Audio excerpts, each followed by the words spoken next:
सोने पर इतिहास की सबसे बड़ी चेतावनी सामने आई है। चेतावनी है कि सोने में डेथ क्रॉस बन गया है। डेथ क्रॉस की चेतावनी खुद बैंक ऑफ अमेरिका ने दी है। इसके बाद से गोल्ड मार्केट में हड़कंप मच गया है। बैंक का कहना है कि सोने के चार्ट पर वही खतरनाक संकेत दिख रहे हैं जो साल 1980 और 2011 में दिखे थे। और क्या आप जानते हैं कि जब ये डेथ क्रॉस बना था तो क्या हुआ था? पहले सोने ने रिकॉर्ड बनाया, फिर कई साल तक लगातार गिरता चला गया। अब सवाल यह है, क्या इस बार भी वही कहानी दोहराई जाएगी? क्या सोना अभी और सस्ता होने वाला है? क्या जिन लोगों ने ऊंचे भाव पर सोना खरीदा है उन्हें बड़ा झटका लग सकता है? या फिर आने वाली गिरावट नए निवेशकों के लिए सुनहरा मौका साबित होगी? आखिर बैंक ऑफ अमेरिका ने ऐसा क्या देखा जिससे पूरी दुनिया के सबसे सुरक्षित निवेश माने जाने वाले सोने को लेकर अलर्ट जारी कर दिया? आइए आसान भाषा में पूरी कहानी समझते हैं। डेथ क्रॉस के बारे में जानने से पहले एक नजर भारत में सोने चांदी की कीमतों पर डाल लेते हैं। 17 जुलाई को मल्टी कमोडिटी एक्सचेंज यानी MCX पर 5 अगस्त 2026 की डिलीवरी वाला सोना करीब 658 रुपए की तेजी के साथ 1,41,006 रुपए प्रति 10 ग्राम पर बंद हुआ।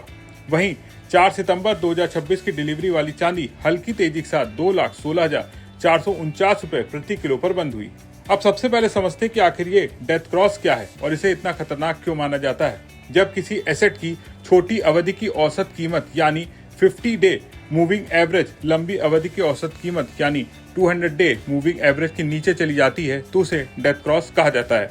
तकनीकी विश्लेषण करने वाले निवेशक इसे इस बात का संकेत मानते कि बाजार में तेजी कमजोर पड़ रही है और अब लंबे वक्त तक गिरावट का दौर शुरू हो सकता है।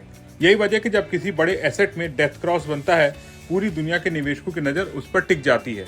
और अब यही संकेत दुनिया की सबसे सुरक्षित माने जाने वाली संपत्ति सोने में दिखाई दे रहा है। बैंक ऑफ अमेरिका के टेक्निकल रणनीतिकार और उनकी टीम ने अपनी नई रिपोर्ट में कहा है कि सोने की मौजूदा गिरावट अभी खत्म नहीं हुई है, बल्कि ये तो सिर्फ शुरुआत हो सकती है। बैंक का कहना है कि अभी तक सोने में आई गिरावट सिर्फ 24 हफ्ते पुरानी है, जबकि इससे पहले सोना लगातार 121 हफ्तों तक चढ़ता रहा। यानी अगर 2 साल से ज्यादा वक्त तक तेजी चली तो सिर्फ कुछ महीनों की गिरावट को अंत नहीं माना जा सकता। इतिहास बताता है कि इतनी लंबी तेजी के बाद अक्सर लंबा करेक्शन आता है। लेकिन सिर्फ डेथ क्रॉस ही नहीं, बैंक ऑफ अमेरिका ने कई और ऐसे संकेत बताए हैं जो निवेशकों की चिंता बढ़ा सकते हैं, जैसे RSI यानी रिलेटिव स्ट्रेंथ इंडेक्स का 90 तक पहुंच जाना। अगर आप शेयर बाजार में निवेश करते हैं तो जानते होंगे RSI का 70 के ऊपर जाना ही ओवरबॉट माना जाता है, लेकिन इस बार RSI 90 तक पहुंच गया है। इतना ऊंचा स्तर बहुत कम देखने को मिलता है। बैंक ऑफ अमेरिका कहता है ऐसा आखिरी बार 1980 और 2011 में हुआ था और दोनों बार सोने ने पहले रिकॉर्ड बनाया, फिर कई साल तक लगातार गिरता रहा। यानी बैंक का कहना है इतिहास फिर से खुद को दोहरा सकता है। अब सबसे बड़ा सवाल, आखिर सोना कितना गिर सकता है? बैंक ऑफ अमेरिका का अनुमान है अगर 2026 में बना हाई 2080 और 2011 की तरह बड़ा टॉप साबित होता है तो सोने में पिछला उछाल करीब 50% तक करेक्शन आ सकता है। बैंक के मुताबिक सोना $3,702, फिर $3,605 और आखिर में $3,315 प्रति औंस तक फिसल सकता है। यानी मौजूदा स्तरों से अच्छी खासी गिरावट संभव है। बैंक का कहना है कि 2011 में पहले रिकवरी आई, लोगों ने समझा कि गिरावट खत्म होगी और उसके बाद कई साल तक सोना नीचे जाता रहा।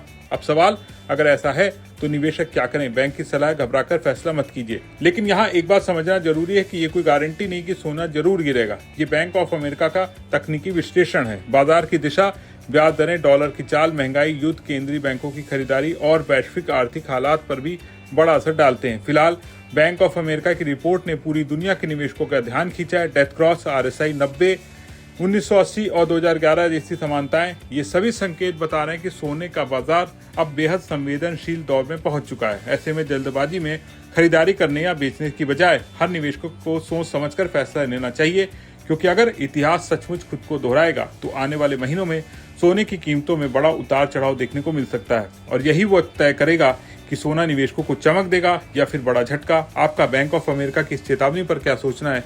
कमेंट करके जरूर बताएं और बने रहें विस्तक के साथ।